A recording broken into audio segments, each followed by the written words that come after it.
नमस्कार विद्यार्थी मित्रांनो, गुरुपंथ नवोदय अकॅडमी मधला आज आपण फ्रॅक्शन अपूर्णांक हे उदाहरण सोडवणार आहे.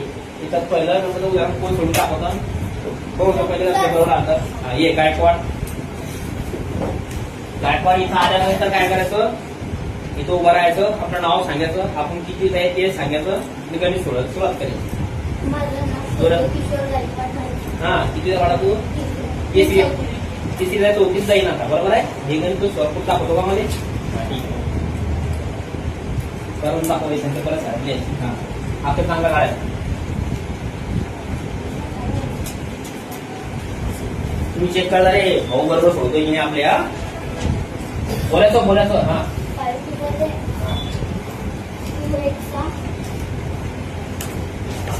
बरोबर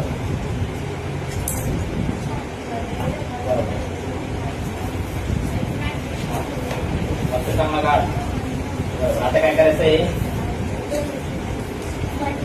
हा क्रॉस मल्टिप्लिकेशन कर. मग बोलायचं काय बरोबर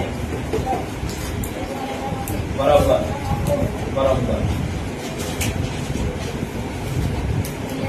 हा आपण डबा बरोबर आहे का रे.